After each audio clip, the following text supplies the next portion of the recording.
One of the problems with recruiting for investment banking is not the knowledge or skills you acquire, but the access to talk with real investment bankers to put your best foot forward. Our sponsor, WSO Academy, can provide those connections with 60 head mentors who are finance professionals at top firms like Goldman, Centerview, and JP Morgan. Imagine being able to get on the phone within 24 hours with one of the Academy's 1,300 mentors right before a critical interview. Get on the waitlist for WSO Academy today by clicking the link in the show notes or by visiting wallstreetoasis.com/academy.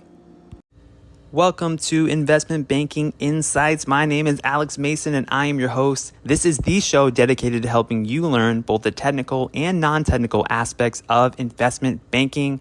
And I am an incoming MBA student trying to learn all this stuff in preparation for the fall. And I want to help you learn too. So thank you for being here. We're going through all the basic financial things that you and I would need to know as future investment bankers. And so I want to talk to you today about beta. We touched on beta a little bit in the last episode when we were talking about cost of equity, and I want to bring it up again here now. So there's this calculation for how to derive the beta for a company, but what you would do in practice in order to get beta in the cost of equity calculation is you would look it up. You would look up the beta of multiple comparable companies using some kind of software tool, some kind of institutional tool. But the thing is, you can't just take that beta and just say, okay, well, I have beta for a couple companies. I'm just going to take the average and then that's my beta. Like you could do that, but there's a missing link here. And this is this concept of levering and unlevering. So what you would do is you would look at a bunch of comparable companies, look up the betas for each of these companies, and then you would quote unquote unlever it. And I'll explain what that is in a second. And then you would take the median of those betas, and then you would quote unquote re-lever it based on the specifics of the company that you are working on the model for. So you're kind of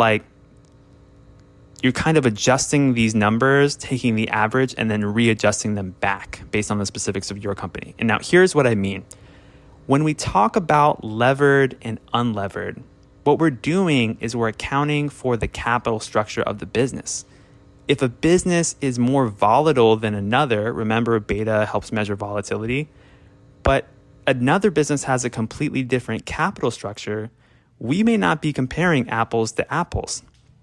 I mean, if you have a company that is a similar size and growth trajectory of another company, they may look very similar, but if one is entirely funded by debt and another is completely debt-free and is just being funded based purely on equity, you're going to have potentially different betas because the volatility would play into that. So how do we do this? Well, there are equations that we can use to unlever and then relever this beta.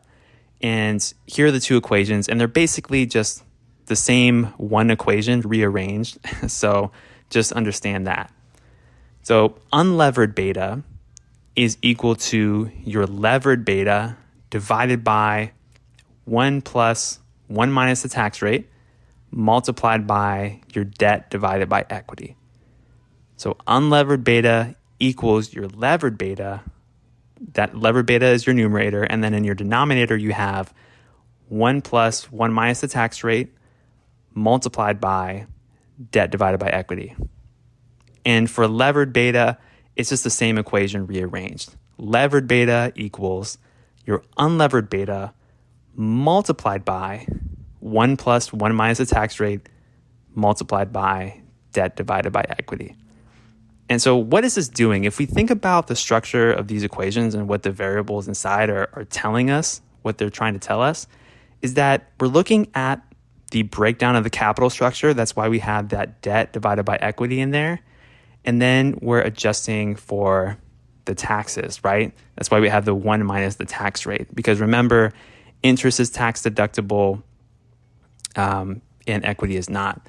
So when we're talking about unlevered and levered, we're talking about in the context of free cash flow, switching topics for a second, Your levered free cash flow is related to what's actually available after all the interest payments have been made, whereas unlevered free cash flow does not. Interest payments are not taken into account at that point. So that also relates to capital structure. So just remember, when you see unlevered and levered, it's relating to capital structure of the business.